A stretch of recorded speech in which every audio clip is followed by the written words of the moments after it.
По словам министра по налогам и сборам республики Даура Курмазия, по всем показателям наблюдается положительная динамика роста. Так, по результатам работы за 2016 год общий объем налоговых и иных обязательных платежей, поступивших в государственный бюджет, администрируемых налоговыми органами, составил 2 миллиарда 733 миллиона 893 тысячи рублей. При плане 2 миллиарда 581 миллион 349 тысяч рублей.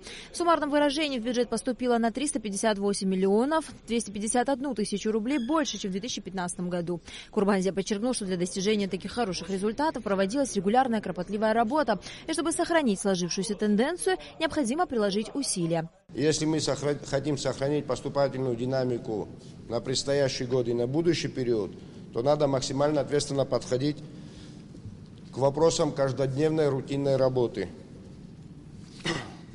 Практика показывает, что потерянные объекты налогообложения в начале и в середине года очень трудно восстановить в конце года. Мы помним, как стоял вопрос о выполнении плановых показателей в конце 2016 года.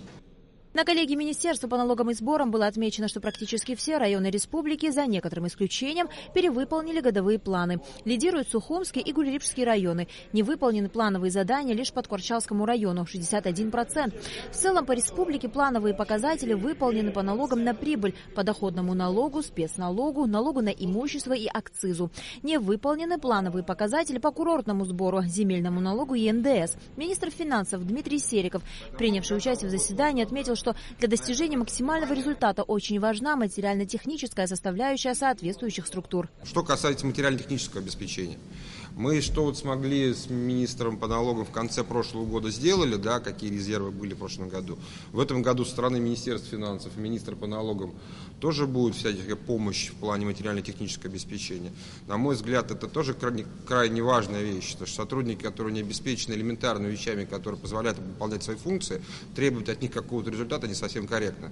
Если у сотрудников нет ни компьютеров, нет тех же самых канцтоваров, нет возможности организовать свой труд, требовать от вас хороших результатов тоже тяжело. Мы со своей стороны всячески посодействуем в этом вопросе. И уже в этом году, я думаю, тоже увидите результаты и улучшения в данном направлении. По итогам коллегии было принято постановление о мерах по выполнению плановых показателей поступления налоговых платежей в бюджет за первый квартал 2017 года. Подчеркивалась необходимость изучить резервы поступления налоговых платежей в бюджет на основании тщательного анализа налоговой базы, продолжить работу по подготовке материалов для ликвидации нефункционирующих предприятий, организаций и фирм в порядке, установленном действующим законодательством.